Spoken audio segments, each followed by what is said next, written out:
Қазақстан қарулы күштерінің әскери полициясына 28 жыл. Әскери полиция органдарының тарихы Қазақстан Республикасының құқық қорғау органдары жүйесін одан әрі реформалау жөніндегі шаралар туралы 1997 жылғы 22 сәуірдегі президент жарлығынан басталады. Соңғы 10 жылда әскери полиция туралы заңға айтарлықтай өзгерістер енгізілді. Бүгінде әскери полиция органдары құқық қорғау және жауынгерлік функциялары бар өзін-өзі қамтамасыз ететін әскери бөлімшелерден тұрады. Қазіргі уақытта әскери полицияның қатысуынсыз мемлекеттік ауқымдағы бірде-бір маңызды іс-шара өтпейді.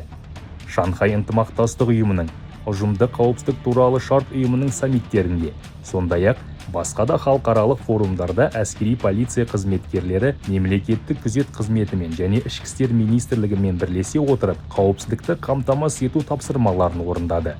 Халықаралық ынтымақтастық шеңберінде де әскери полиция органдары 2019 жылдан бастап ақш, Ресей, Әзербайжан, Армения сияқты шет мемлекеттердің әскери полиция өкілдерімен тәжірибе алмасып, қызметтің жаңа әдістерін енгізуде. 2019 жылдан бастап әскери полиция органдары Біріккен ұлттар ұйымы қамқорлығымен жүзеге асырылатын бітімгерлік миссияларға тұрақты негізде қатысып келеді. Әскери полиция офицерлері Біріккен ұлттар ұйымы бітімгерлік миссиясының құрамында Голланд жоталарында ұлттық контингенттің жеке құрамы сапында құқық бұзушылықтардың жолын кесу және оларға жол бермеу бойынша профилактикалық іс-шаралар ұйымдастырды. Өміріңді сақта ведомствоаралық бағдарламасын іске асыруда ерекше назар аударуға тұрарлық. Бағдарлама құқықтық тәртіп пен ішкі тәртіпті, қару-жарақ пен оқ-дәрілерді және қауіпсіздік шараларын сақтауға бағытталған профилактикалық іс-шаралар кешенін, сондай-ақ армия ортасында жол-көлік оқиғаларының алдын алуды қамтиды. Құрылымдағы маңызды сәттің бірі мерзімді қызмет сарбаздары үшін профилактикалық жұмыстардың арнайы кабинеттерін құру болды.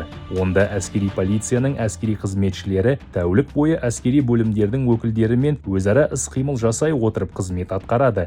Әскери полиция қызметкерлерінің сенімді серіктері қызметтік иттер, кинологиялық қызмет жарылғыш заттарды, қару-жарақ пен есірткіні анықтау үшін иттерді тиімді пайдаланып келеді. Әскери полиция мамандығы құрметке лайық, әрі өте жауапты жұмыс. Сондықтан әскери құрылымның басты құндылығы оның қызметкерлері. Олар өз ісіне адал нағыз кәсіпқойлар. Қазіргі әскери полиция Қазақстан армиясының құқықтық өзегі ғана емес, сонымен қатар қарулы күштер мен басқа да әскерлер мен әскери құрылымдарда тәртіп пен заңдылықты сақтауда шешуші рөл атқаратын.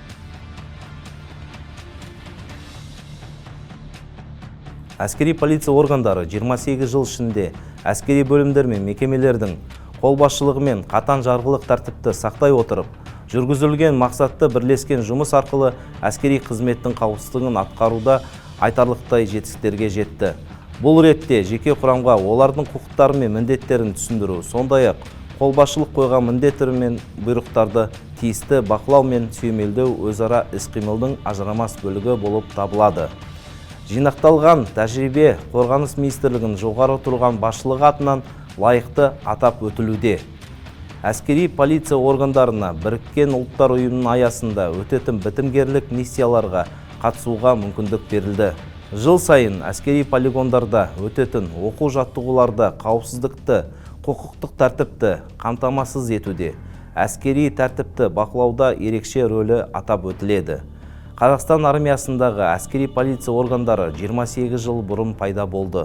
Бұл сол кезде посткеңестік кеңістіктегі қарулы күштер үшін жаңалық болатын.